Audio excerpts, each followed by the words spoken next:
Welcome to Lesson 15 of the Law of One. As you walk the spiritual path, as your awareness grows, as your heart opens, as your light expands, something subtle but sacred begins to happen.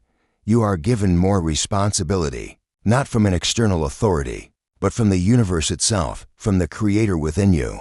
In this lesson, we explore the law of responsibility, a natural, spiritual principle Ra speaks of as intrinsic to awakening. Ra teaches, when an entity has become consciously aware of the power and purpose of its existence, that entity then becomes responsible for that awareness. What does this mean? It means that knowledge brings responsibility. Once you see the truth, you can't unsee it. Once you feel the connection, you can't pretend you're separate. Once you remember who you are lovingly called to live like it. But here's the nuance.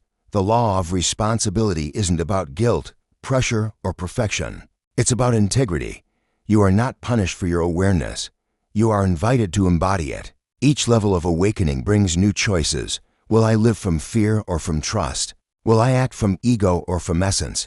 Will I use my voice to control or to uplift? Responsibility, in spiritual terms, is sacred. It means you understand your ripple effect. You recognize that your thoughts, your energy, your actions, they matter.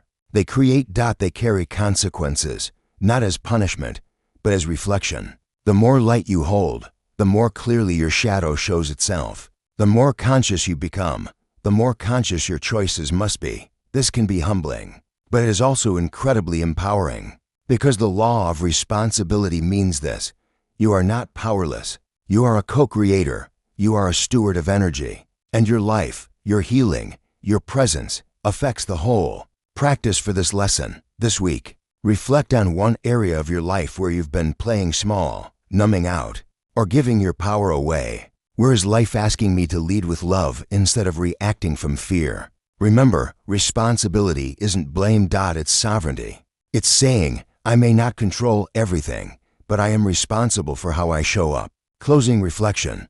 With great awareness comes great freedom. But freedom is not the absence of limits. It is the presence of choice. And with choice comes responsibility. Not as a burden, but as an honor. You were entrusted with this light. Use it wisely. Speak truth gently. Walk with integrity. Act with love. And trust that each step you take in alignment with your soul ripples through the entire field of consciousness. You are not here to be perfect. You are here to be present and responsible for your light.